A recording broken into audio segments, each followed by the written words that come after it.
Hola, ¿qué tal? Soy Alberto Schneider y este es el espacio de opinión y análisis de la 4 TV. En esta ocasión voy a abordar someramente el tema de la reforma judicial, pero en relación con la seguridad pública en nuestro país y los resultados presentados recientemente en la mañanera del señor presidente Andrés Manuel López Obrador. Solamente quisiera comentar, antes de entrar al tema, en mi participación anterior hablé sobre Gaza y la guerra de genocidio en contra del pueblo palestino, en particular por el caso de una niña de 6 años que fue terriblemente atacada por tanques y soldados israelíes. En una situación verdaderamente terrorífica para una niña y su familia. Solamente quisiera comentar que hoy se confirma que las autoridades israelíes, el día 7 de octubre del 2023, cuando se da el ataque de las brigadas Al-Qassam de Hamas contra un puesto militar en la frontera con Gaza, resulta que efectivamente, como ya se había comentado y se había publicado por algunos analistas, yo mismo en diciembre de 2023 publiqué un artículo al respecto, que las autoridades israelíes ordenaron el asesinato de todas las personas que estuvieran en el lugar de los hechos, en el kibutz Berim, que fue el primero en ser atacado. Y resulta que de las 1.200 víctimas fatales israelíes que las autoridades han difundido como la cifra total de muertos, pues resulta que fueron atacados por las propias fuerzas militares israelíes a partir de una directiva que lleva el nombre de Aníbal. Aníbal fue aquel guerrero persa que prefirió suicidarse antes de quedar prisionero ante los romanos. Entonces, en Israel esta directiva Aníbal existe desde hace muchos años. Supuestamente había sido eliminada, digamos, de la normativa israelí. Sin embargo, ahora el periódico Haaretz y otros 2 medios más en Israel confirman que el ejército israelí actuó bajo la directiva Aníbal. Y esa directiva indica que es preferible un soldado israelí muerto que un soldado israelí prisionero. Entonces la orden fue atacar indiscriminadamente a toda la población con el objetivo de que no hubiera, de que jamás no tuviera oportunidad de tener rehenes. Hoy se confirma que efectivamente Israel atacó a su propia gente, la destrucción brutal de todos los automóviles y el ataque a los muchachos que estaban en la fiesta, que en realidad eran soldados de la base militar atacada, de Berim, fueron atacados por los propios helicópteros Apache de las fuerzas militares israelíes, incluso ya en el kibutz, en la zona del kibutz, en la zona habitacional del asentamiento judío, los tanques israelíes fueron los causantes de la mayor destrucción y del asesinato de muchos de los pobladores del propio kibutz que murieron ese día del 7 de octubre. Eso por lo pronto, nada más para cerrar y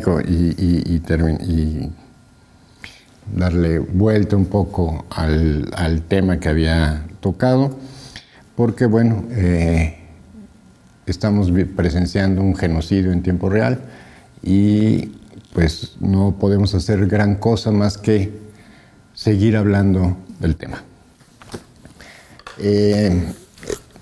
Esto es en relación con esta situación, solamente quería comentar porque finalmente se confirma algo que ya se había dicho anteriormente, por supuesto negado por todas las autoridades, tanto israelíes como norteamericanas, y sin embargo, ahora ya con documentos propios de las fuerzas de defensa israelí, se confirma que Israel atacó a su propia población. En fin, en esta ocasión el tema central de mi colaboración va a ser, como dije, el tema de la seguridad en nuestro país y en relación, vinculándolo con la urgente necesidad de la reforma judicial en México. El informe de seguridad presentado el día 9 de julio pasado, hace un par de días, de la mañanera, presenta las cifras desglosadas de todos los delitos y además de todas aquellas acciones que realizan el aparato de seguridad federal en nuestro país, que incluye a la Secretaría de Seguridad y Protección Ciudadana, la Guardia Nacional sobre todo, y la Defensa y Marina. En los resultados seguimos viendo que finalmente la estrategia planteada desde el principio de esta administración de atender las causas de la violencia o de las violencias antes que imponer medidas represoras a ultranza como se hacía en las administraciones pasadas contra aquellos enemigos y no realmente con un sentido de seguridad y justicia. El gabinete de los gabinetes de seguridad, tanto el federal como los estatales y los 266 municipales o regionales, han estado dando resultados muy positivos en términos generales en el país. Quizás en números absolutos seguimos viendo una muy alta incidencia delictiva, sobre todo los delitos graves como homicidio, lesiones por arma de fuego. Sin embargo, de manera ya sostenida, cuando menos desde el 2019, hay una reducción que al día último de junio, que es el corte que se hace para este último informe, tenemos una reducción acumulada, digamos, desde 2019 a la fecha, del 24.5% en el número de homicidios dolosos cometidos en el país. Es decir, estamos a una reducción de casi la cuarta parte de todos los homicidios con que comenzó esta administración. Es importante recalcar por qué uno de los datos más, más señalados continuamente cuando se habla de seguridad es el de los homicidios, y es porque es uno de los delitos más graves que se considera que no existe cifra negra. En general, los homicidios, ya sea por los familiares o por otras circunstancias, generalmente son denunciados y son contabilizados en las diferentes fiscalías del país. Entonces se considera que es un delito en el que no hay propiamente cifra negra y que por lo tanto los datos que integran las diferentes fiscalías de los estados son bastante confiables y que ilustran claramente la situación del país. Entonces, como decía, hay una reducción sostenida, o sea, una tendencia firme hacia la baja, con diferentes altibajos, pero hay una situación muy particular con respecto a la incidencia delictiva en nuestro país. Justamente en torno a las campañas electorales vimos cómo empezaron a suceder una serie de hechos que han sido muy persistentes en los últimos meses, ya desde la campaña, pero aún continúa, con actos de extrema violencia en lugares donde no era tan común o tan frecuente, como puede ser Guanajuato, por ejemplo, ¿no? Que le han pegado, digamos, en términos numéricos a la estadística, y en las últimas semanas vimos un ligero incremento. Hasta hace 2 meses más o menos, la disminución en los homicidios dolosos en nuestro país tenía una reducción de alrededor del 30-34%, y sin embargo, ya acumulado con las últimas semanas y estos eventos donde ha habido crímenes multitudinarios, donde ha habido asesinatos de grupos de personas, han incrementado en las últimas semanas el número de homicidios, y por lo tanto eso ha implicado que en el acumulado la reducción sea un poco menor que la que habíamos sumado, habíamos contabilizado hace un par de meses. Sin embargo, la tendencia sigue siendo a la baja, al igual que todos los delitos, tanto del fuero federal como los delitos del fuero común, y en particular, de manera destacada, los delitos más graves, ¿no? Como dije, el homicidio doloso, claro, el secuestro que tiene una disminución de alrededor del 70% casi. El feminicidio tiene una reducción sostenida también a la baja. En este momento estamos hablando de 35.6% menos feminicidios en el país con respecto a el comienzo de la presente administración. Entonces, estamos hablando de que en términos generales, tanto en los delitos de orden federal como en los delitos de orden común, hay una disminución incuestionable en la violencia en general en el país. ¿Y esto a qué se debe? Se debe justamente a una estrategia en la cual se han conjuntado varios factores, digamos, positivos, que son, uno, el foco de la atención hacia las causas profundas de las violencias, ¿no? Que tienen que ver con la pobreza, la desigualdad, y principalmente, ¿no? Y la descomposición, digamos, de las, no solo como de las relaciones familiares en muchos casos, sino de las relaciones comunitarias, ¿no? La violencia masiva que se vivió en los sexenios, sobre todo de Calderón y de Peña Nieto, rompieron muchas de las estructuras comunitarias que sostienen y le dan consistencia a las comunidades en nuestro país, ¿no?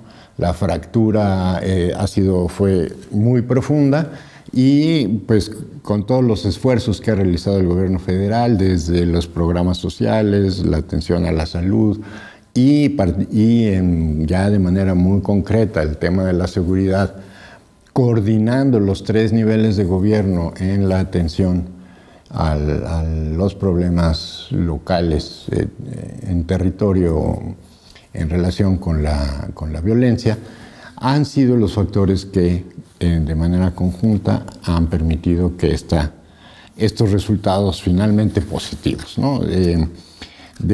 Prácticamente desde el gobierno de Ernesto Zedillo no se había visto en ninguna administración una disminución en el número de delitos, en la incidencia delictiva, sobre todo en los delitos más graves. Durante la administración de Vicente Fox hubo unas ligeras variaciones, y las cifras totales, digamos, de principio y fin de sexenio sí marcaron una pequeña disminución, pero realmente fue una disminución muy pequeña,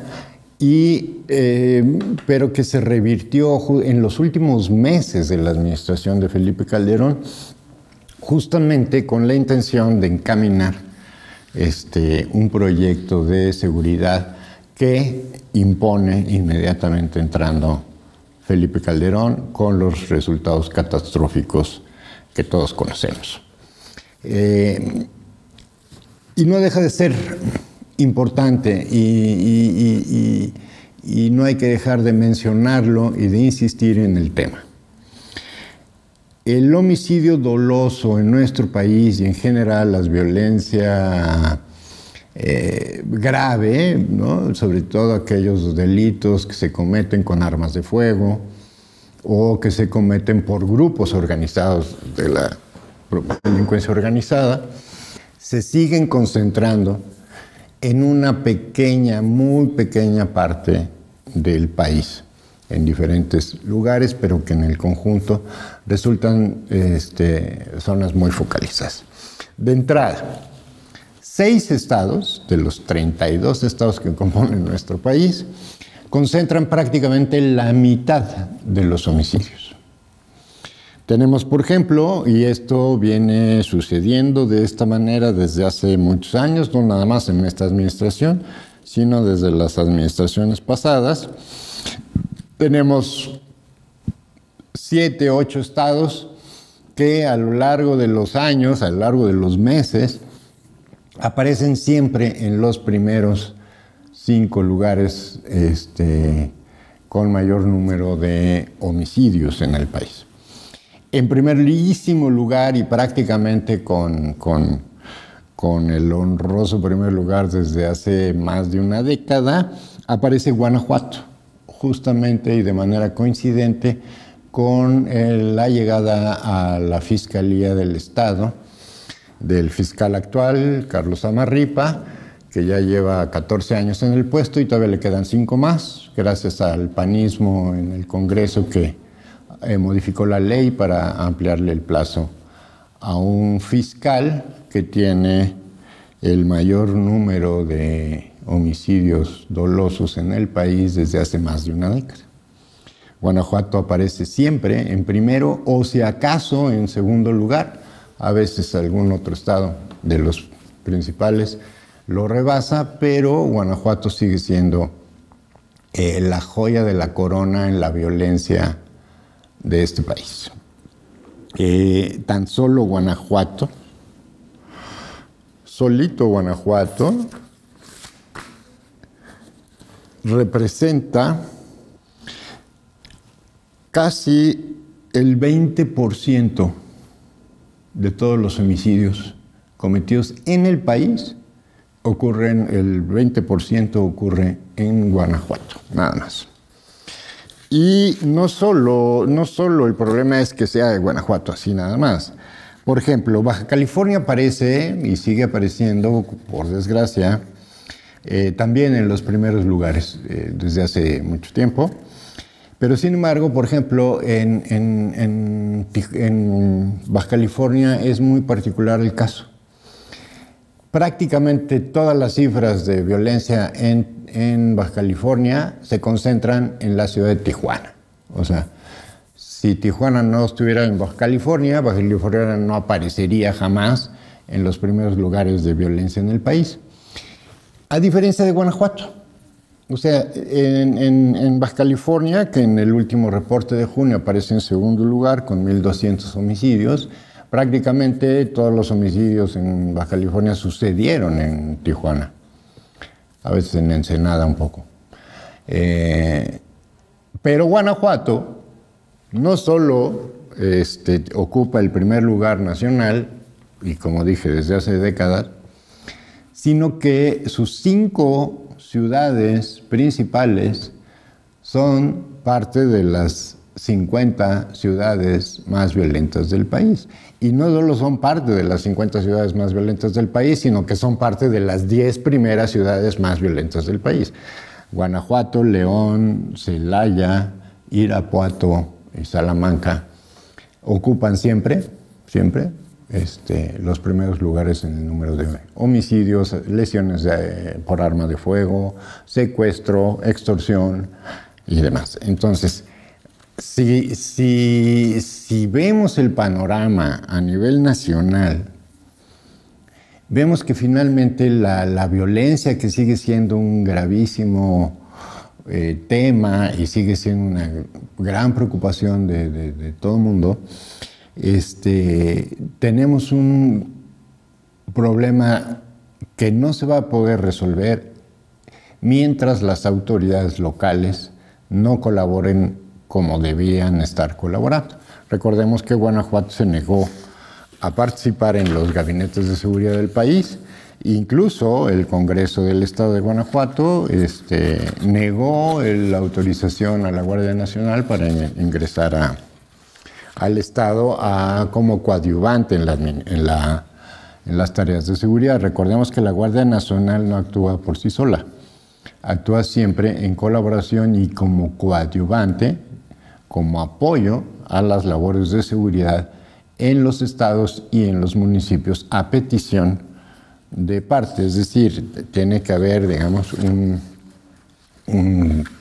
acuerdo entre la Guardia Nacional y las autoridades locales para que ésta pueda intervenir como coadyuvante del Ministerio Público y de las policías locales. Entonces, como vemos, tenemos un muy grave problema, pero está concentrado. Y, curiosamente, los estados donde aún no se ha logrado reducciones muy significativas en la violencia son los estados que han estado gobernados por la oposición, por el PAN, por el PRI. Y en aquellos casos donde ya hubo relevo, como en el caso de Michoacán, pues todavía falta y va a faltar mucho trabajo más para poder erradicar todas estas estructuras criminales que se interrelacionaron, ¿no?, orgánicamente con las estructuras políticas en el Estado, ¿no? Teníamos, pues bueno, desde el propio gobernador involucrado con los caballeros templarios en algún momento, y presidentes municipales vinculados directamente, surgidos directamente de la familia michoacana, por ejemplo, ¿no? Situaciones como la que vivió Apatzingán, donde la directora del CONALEP reclutaba sicarios entre los jovencitos estudiantes del CONALEP para la familia michoacana y los caballeros templarios. Entonces, ese tipo de complicidades y de colusiones siguen ahí y va a ser todavía muy difícil primero identificarlas y luego desmantelarlas, ¿no?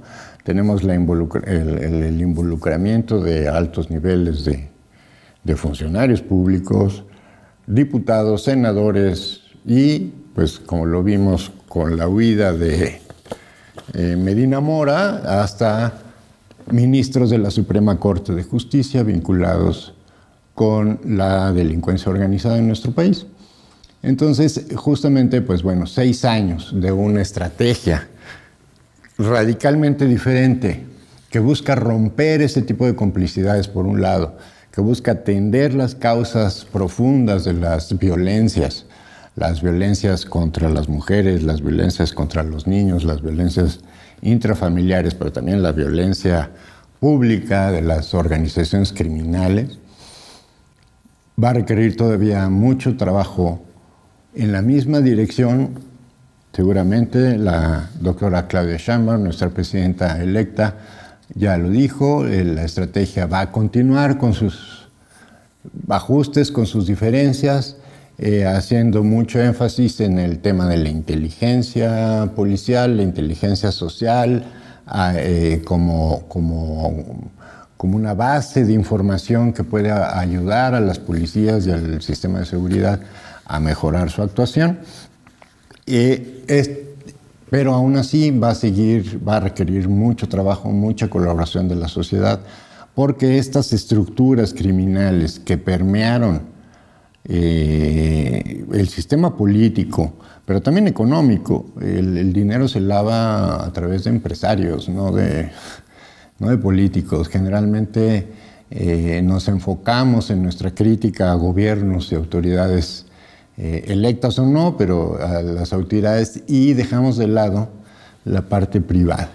El lavado de dinero es imposible sin la participación y la colaboración de personas que muchas veces no necesariamente están involucrados directamente en el tráfico de drogas o en las actividades criminales, pero que sí utilizan sus recursos, empresas, conocimientos y demás para lavar dinero, ¿no?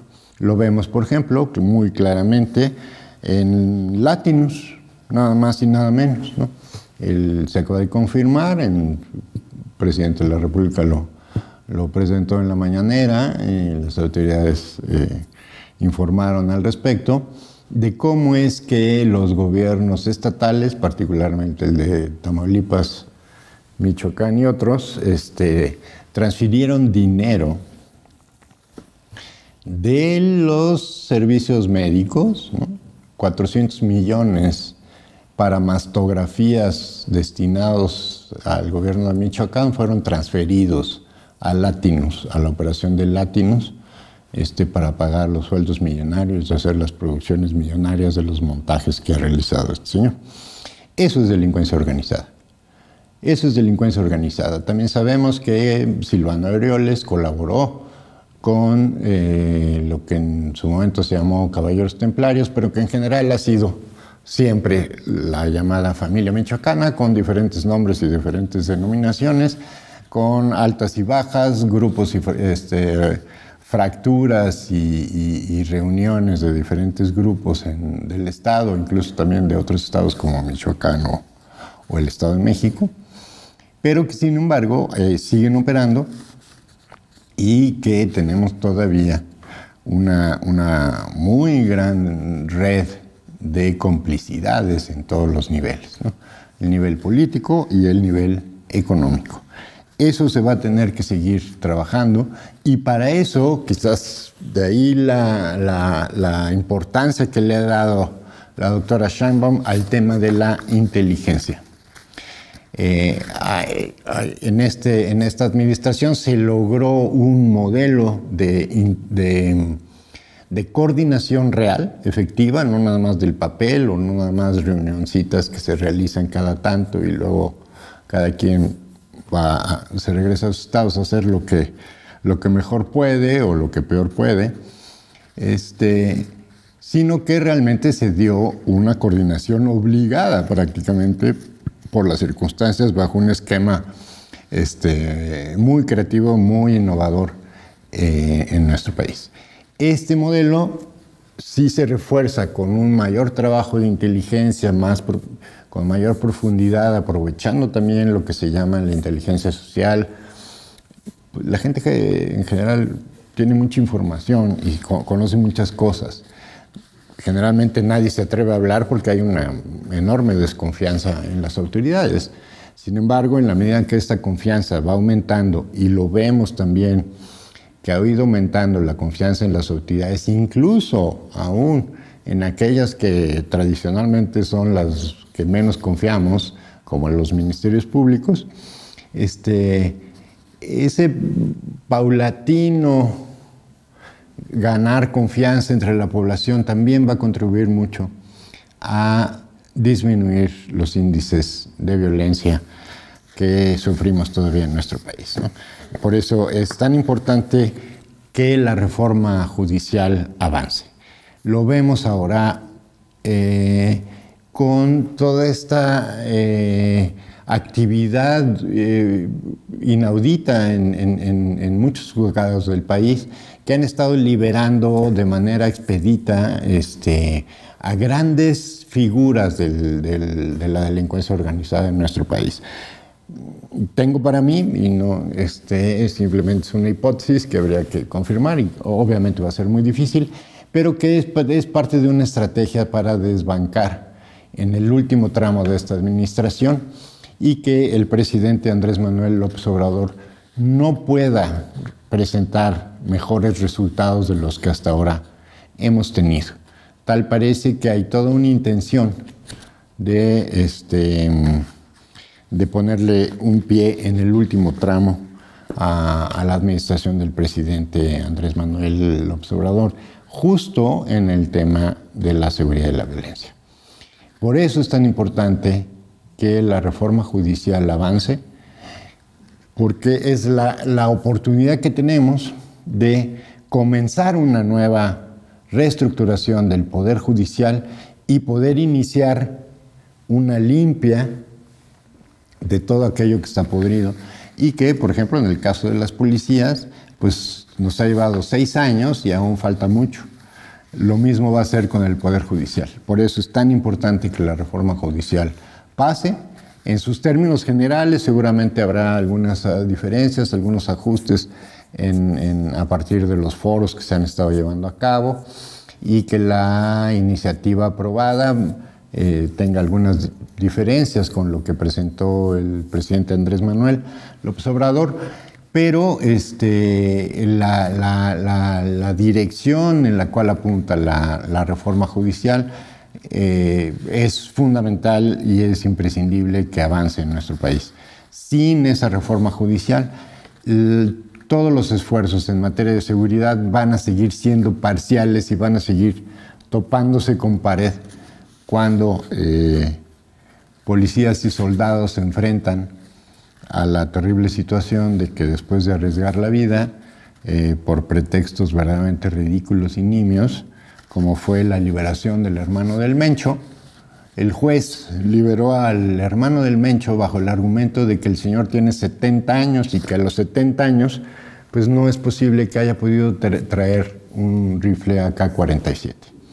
Esa clase de argumentos son los que utilizan los jueces para liberar delincuentes del nivel del hermano del Mencho. Entonces, en ese sentido, la reforma judicial es fundamental. Sin ella no vamos a poder seguir avanzando más en materia de seguridad en nuestro país. Muchas gracias.